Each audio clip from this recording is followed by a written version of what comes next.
Welcome back. Today I'm going to be bringing you my opinion-based 2026 NFL mock draft. So this is not a prediction. This is if I was the GM of every team, what would happen?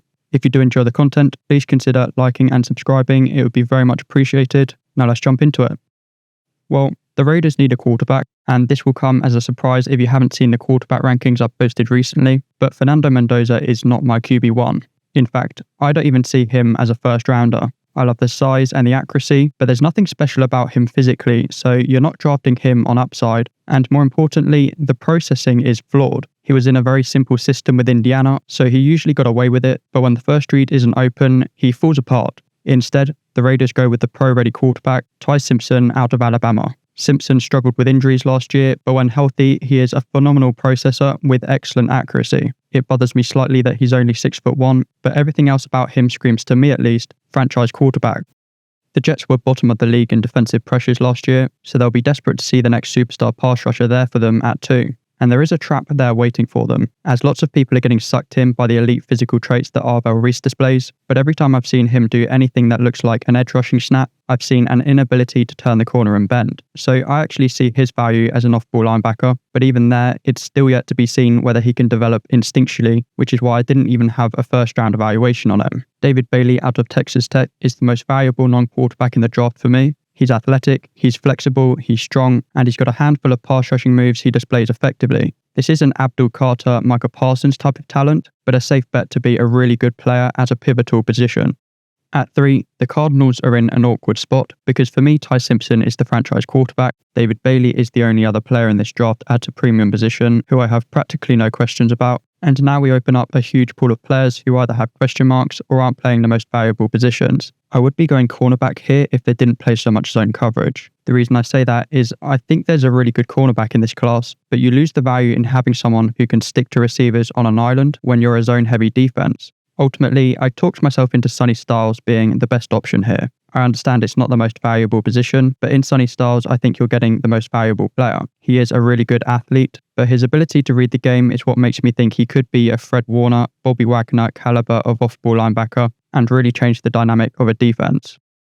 Coming out of the draft, I liked Cam Ward, but I felt he needed the right situation in order to develop, and I didn't think the Titans were it. They have the cap space and the draft capital to make this the right situation, but it has to start now. With the amount of money they've spent on left tackle Dan Moore Jr. last season, the contract is front-loaded and they could get out if he is still not working by the end of the season, but it doesn't make sense to give up on him just yet. I also strongly considered receiver, but I like Calvin Ridley. I love Elik Ayamana, and they've just signed Wan'Dale Robinson to a big contract, so I'm not sure there's the space to get everyone on the field. With this in mind, I landed on Jeremiah Love out of Notre Dame. Jeremiah Love is a special player. The speed, the contact balance, the vision, the smoothness. He's the type of prospect you waste far too much time watching film on because you don't want to turn it off. But if this is the move, I want to see the Titans do everything they can with what's left of this offseason and certainly the next one to build a really strong offensive line. Because like I say, they've got the resources to do it. And not only do I think the value in taking a running back this early is practically void if you're not going to create space for him to work with, but I also think Cam Ward struggles with the speed of the NFL in terms of processing, and good protection could help slow things down for him, and maybe we start to see those lasers he used to throw into the intermediate region as a college player on a more regular basis. In many ways, all signs point towards offense for the Giants at 5. They have a second-year quarterback in Jackson Dart, and not much around him. But I loved Jackson Dart coming out of college. I had him ahead of Cam Ward, in part because I felt he could handle a not great situation. What I felt at the time, and he is starting to prove now, is that he is a very capable processor, which on top of the gamer element he brings to the field, makes me comfortable throwing him out there without a ton of support. Now, I'm not saying it's ideal for any young quarterback, but there's a reason I'm making the argument that maybe Dart doesn't need to be surrounded by an amazing offense to get by. I'm someone who thinks if you can excel at something as an NFL team, you should lean into that and not worry so much about balance, because you're never going to be a Super Bowl team by being average at everything.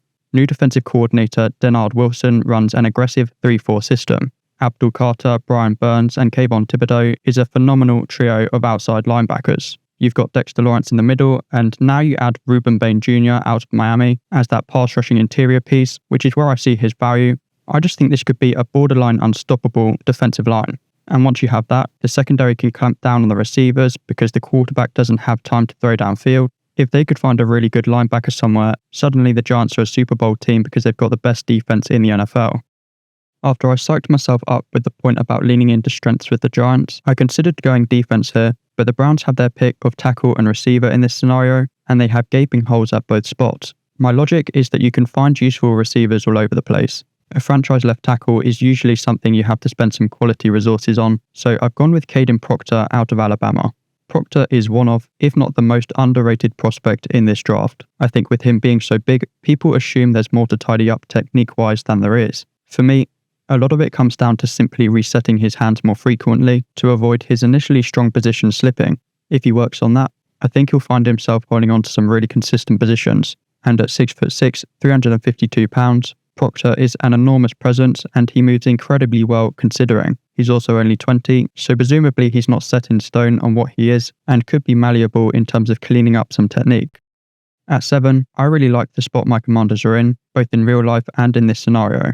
Having made the NFC Championship the year before last, I think people forgot this is still a rebuilding team. But the clock is ticking, and fair or not, we already have 2 new coordinators, and if there isn't forward progress this year, Dan Quinn could be next on the chopping block.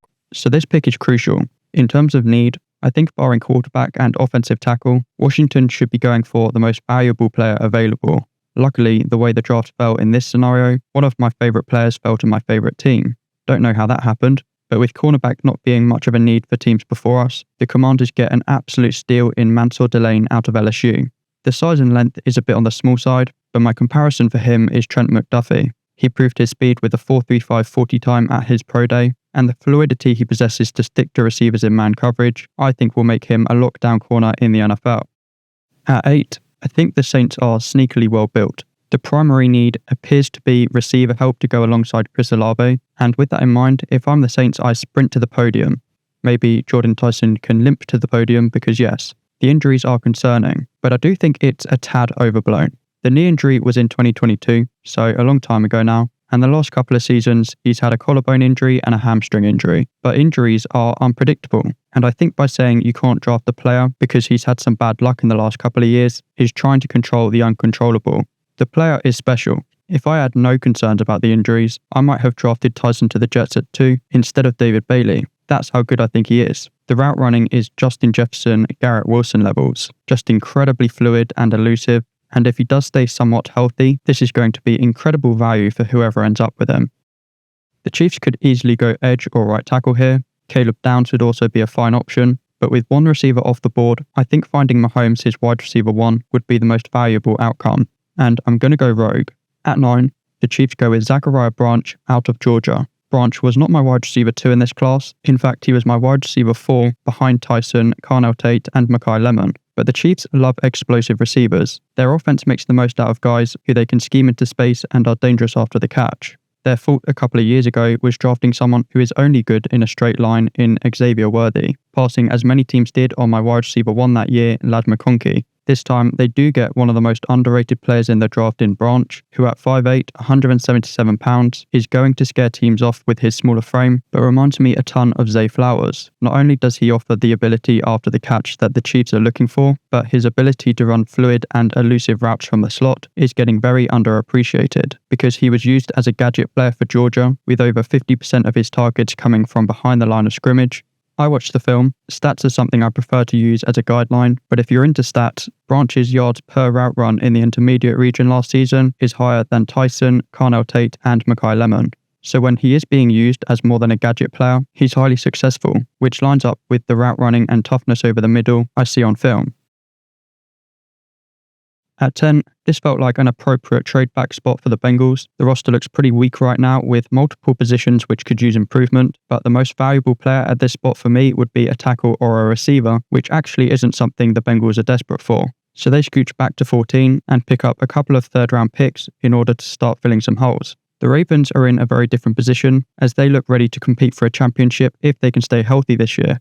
New offensive coordinator Declan Doyle comes off the back of 1 year as the OC for the Bears, learning under Ben Johnson. And this makes a lot of sense to me as Ben Johnson loves to run 2 tight end sets, lots of play action. I can see why the Ravens think a Ben Johnson disciple would continue the physical brand of football they like. Having said this, you can't run the ball if you're not pushing defense back with the passing game. The Ravens get up ahead of the Dolphins and Rams in particular, with the purpose of getting their true outside receiver in Carnell Tate out of Ohio State. I'm a huge fan of Zay Flowers, but adding Tate makes this offense look a lot more dynamic and potentially makes the Ravens an unstoppable force, with defenses no longer able to clamp down on the run game without getting opened up with play action. So this was another one that made too much sense for me on both sides. Similar to the Bengals, but to a greater extent, the Dolphins are a mess. They have a ton of holes to fill, but mostly in positions where you can find value at pick 17 and in the second round. Guard, tight end, linebacker, receiver, safety, basically anything but offensive tackle. The Lions have a clear priority with this once formidable offensive line starting to fall apart. They can still get ahead of the curve by trading up here and getting by far the best tackle on the board for my money, Francis Mauigoa out of Miami. Mauigoa fills a Graham Glasgow-shaped hole on the interior for this season, with the long-term plan being for him to replace the aging Taylor Decker. Most likely, this would mean Penei Sewell eventually moving back to his college position at left tackle, and Mauigoa taking his place on the right.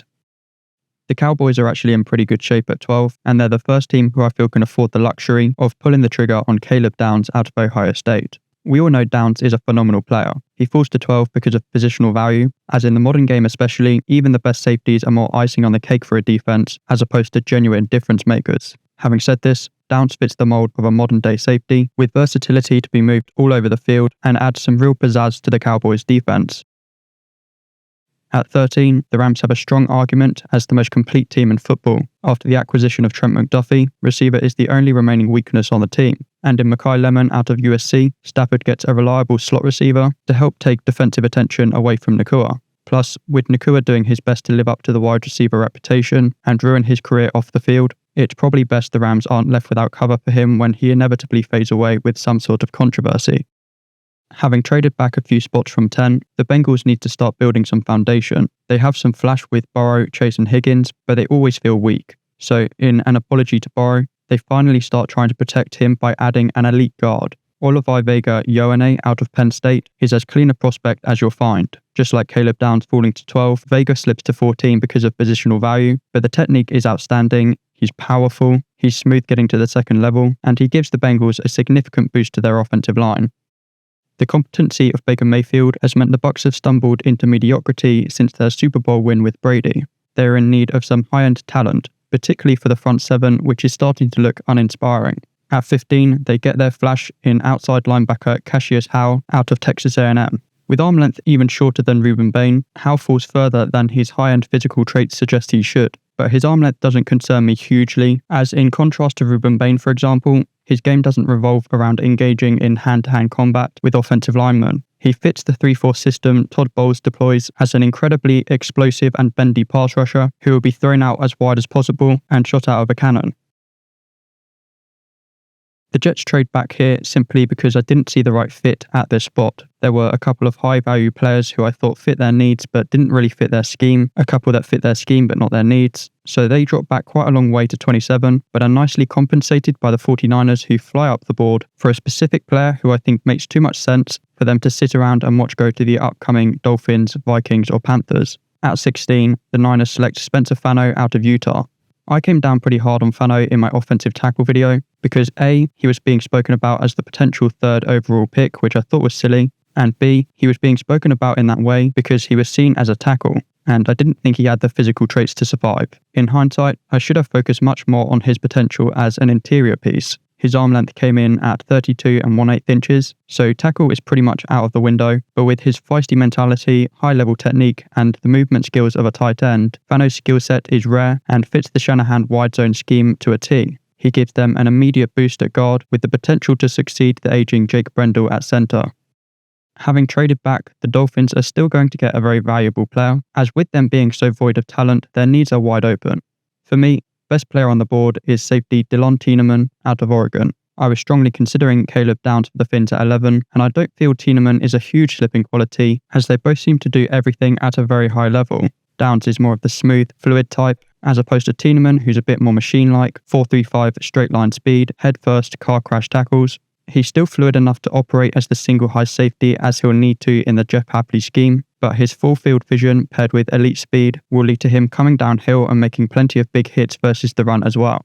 At 18, I thought this one was pretty self-explanatory. The defensive interior stuck out to me as one of the Vikings' biggest needs, and there sits possibly the best player on the board in Peter Woods out of Clemson. I already had my questions about whether Woods was going to hold up versus the run in a 4-3 system with short arms and a decent but not amazing anchor, and then he weighed in about 10 pounds lighter than I expected at 298. With the Vikings, he plays the role of a pass rushing defensive tackle in Flores' 3-4 system. I'd like to see him develop more of a pass rushing plan, but his speed, bend and power could make him a highly impactful player. At 19, the Panthers have put together a very promising roster. It's a shame because, in my opinion, they cap their own ceiling the longer they are led by a 5'10" quarterback, but with that aside, I landed on the defensive interior as the biggest need here. Defensive coordinator Ejiro Evero runs a 3-4 system, and unfortunately, we're looking for a player who fits the exact profile of a prospect by the name of Peter Woods. Maybe a blessing in disguise though, as there's a perfectly good option in Keldrick Falk out of Auburn. Falk looked a bit laboured off the edge for me, but as a pass-rushing interior piece, his powerful long arms, combined with good movement skills for his size, could make him really dangerous. Having already drafted Caleb down to 12, the Cowboys are starting to look like a serious team, but they are weak at off-ball linebacker as they have been for the last 5 years. They address this with CJ Allen out of Georgia, who needs to work on his instincts in coverage, but he's strong, he's explosive, and he reads the run well. Allen should give the Cowboys some long-awaited stability in their run defense. The Steelers' defense was one of the most disappointing groups in the league last season. For all of their talent, they were below average, but I blame this on a Tomlin scheme that had started to become dated. Offensively, whether it's with Aaron Rodgers, Mason Rudolph or Will Howard, I expect the Steelers to be a run-heavy team under McCarthy, and the offensive line is looking like it could be really strong with an extra piece or two. At 21, they target a need at guard with the high upside of Chase Bisontis out of Texas A&M. Bisontis is still learning technique, having only played guard for a couple of years after a transition from tackle, but his combination of explosive movement and power could make him one of the best with the right coaching. At 22, the Chargers could use some interior help on either side of the ball, but an outside receiver to pair up with McConkey would go a long way as well, and there's a guy who shouldn't even be on the board still for the Chargers at 22, Ted Hurst out of Georgia State. This would be far too high according to consensus opinion, but honestly, I'm slightly ashamed I've let him fall this far, and the Chargers are getting an absolute steal. The reason this guy isn't widely considered a first-round pick is because he played for a small school. I saw some disappointing drops on his film, and the frame is a bit skinny, but he's 6'4", he ran a 4.42 40-yard dash, and the routes are incredibly elusive. Ted Hurst is the real deal. If AJ Brown is to be traded at some point, receiver might be the way forward here, but it hasn't happened yet, and this would be a slight reach in my opinion for the next receiver on my board in Omar Cooper Jr. Instead, the Eagles get their successor to Dallas Goedert, who is 31 and on a 1-year deal, in Max Clare out of Ohio State. Max Clare doesn't possess the speed of Kenyon Sadiq, but he blocks reliably, and he's got the skills I look for in a receiving tight end as well. Excellent body control, very smooth, he's strong through contact, understands where to sit down versus zone. The idea of Clare isn't going to excite people like a Sadiq or an Eli Stowers, but this is what a productive tight end looks like. Having already picked up Caden Proctor at 6, the Browns could continue to work on their offensive line with a guard or target their biggest need in receiver. But for me, the most valuable player on the board here at 24 that also addresses a need is Avion Terrell out of Clemson. Terrell's lack of size and length, as well as questionable long speed, will likely mean he struggles on the outside. For the Browns, he tucks inside and plays nickel, where his fluid hips and fiery competitiveness should allow him to thrive. This one didn't take me long to figure out. The Bears need some juice on their defensive line, and they get it, with edge defender Gabe Akers out of Illinois. For context, I have this guy third in my edge ranking, ahead of Cassius Howe, who went at 15. I only went with Howe for the Bucs because he fits the 3-4 scheme a lot better, so the Bears getting Akers at 25 is an absolute steal. I don't know why people are sleeping on him. He's thick, he's powerful, he's explosive, he's got great bend, and is very polished in terms of how to manipulate the tackle's movement, which likely stems from a background in wrestling. Great pick for the Bears. The arrival of defensive coordinator Jim Leonhard means a transition into a 3-4 defense for the Bills, and they're surprisingly well prepared for this on the defensive line, with players like Ed Oliver and 2025 draft selections TJ Sanders and Deone Walker, who have a skill set which is much better suited to a 3-4 scheme. What they do lack is a true nose tackle. Most people are going with Caden McDonald here, but at 26, the Bills go with a major sleeper in this draft, Dominique Orange out of Iowa State. Orange is the immovable force the Bills need in this defense. He's got long arms, and in my opinion, he's the most powerful defensive tackle in this class. Having already picked up David Bailey, quarterback, receiver, and cornerback are the Jets' biggest needs at 27, but I didn't think the value was quite right at any of those positions, so I've gone with Jake Goldday, linebacker out of Cincinnati. Golde fits this 4-3 scheme nicely. He can be a bit unreliable in terms of wrapping up his tackles and gets caught out of place in zone on occasion, but he was effectively playing as a big slot for Cincinnati, where he showcased tremendous speed and fluidity, as well as doing a very good job reading the run. To begin his career with the Jets, he plays the same role as in college as the weak side linebacker, where his athleticism will come in handy, especially in this man-heavy scheme. The Texans' defense was outstanding last season, but the offense was a mess. Their major problem right now is interior protection, which is why at 28, they grab Emmanuel Pregnon out of Oregon. For most teams, Pregnon would be a reach for me at this spot, but he offers exactly what the Texans need. His power and technique will make the Texans' interior look a lot more sturdy in pass protection, and his lack of mobility will rarely show up in this gap-heavy scheme. The Chiefs now have their wide receiver 1 in Zachariah Branch, but the defensive rebuild is still pending, and I think this player suited them too well to pass on. At 29, they select defensive tackle Caleb Banks out of Florida. Banks is a bit of a messy prospect. He looks slightly overweight on film, he lacks balance, his anchor is questionable, his hands are often sloppy, but his enormous 35-inch arms combined with impressive movement skills for his size makes him a natural counterpart and eventual replacement for the 31-year-old Chris Jones. Having already drafted Dylan Tieneman, the Dolphins are a bad team with 1 or 2 standout players, but they still have plenty of picks to keep chipping away if they are making the right decisions. At 30, they go with linebacker Kyle Louis out of Pittsburgh. Now I say linebacker, Louis is 6 foot flat, 220 pounds and will play as the weak side linebacker in Hafley's 4-3 defense. You could also say he's going to play nickel in Hafley's 4-2-5 defense. The point is, he's a bit of a tweener, but you're getting a very good football player. Louis ran a 4.53 at the combine and displays excellent fluidity on film to where not only do I think he could cover running backs effectively, but even in Hafley's man-heavy scheme, I think he could do a job on most slot receivers. And what ties it all together is the fact that he's just a very instinctually strong player. I couldn't find an ideal pick for the Patriots at this spot, as I don't think they'll feel a huge drop-off in potential quality at 49 where they've traded back to, and presumably will be targeting a right tackle or an outside linebacker. The Vikings, on the other hand, have a player there for them who I considered for them at 18. Running back Emmett Johnson out of Nebraska. This guy isn't going to get the hype he deserves because he's 5'10", 202 pounds, and ran a 4.56 40 time. So nothing special in terms of measurable physical traits, but the only way to measure the most important element of being a running back is to watch them between the tackles. Johnson is incredibly elusive, he's super well balanced, and has a really strong feel for space, as well as being one of the better route running backs in this class. I think he's going to be a high-end starter as soon as he gets his chance to prove it. I think the amount of directions the Hawks could go here is a testament to the coaching job that Mike McDonald and Clint Kubiak did last season for them to win a Super Bowl. The one that made the most sense to me here was a guy who I wasn't even sure was a second rounder, never mind a first because he is so scheme specific, but cornerback Brandon Cisse out of South Carolina has exactly what the Hawks are looking for. Not the biggest at 6 foot flat, 189 pounds with sub 31-inch arms, and I think his hips are tight. But in this zone-heavy scheme, Cisse's twitchy, springy nature combined with really impressive zonal instincts would allow him to thrive in Seattle. So that was my opinion-based mock draft. I don't know exactly what I'll be bringing you next, but still plenty of draft content to come before the big night, so if you do enjoy the content, please consider liking and subscribing, it would be very much appreciated, and I'll see you next time.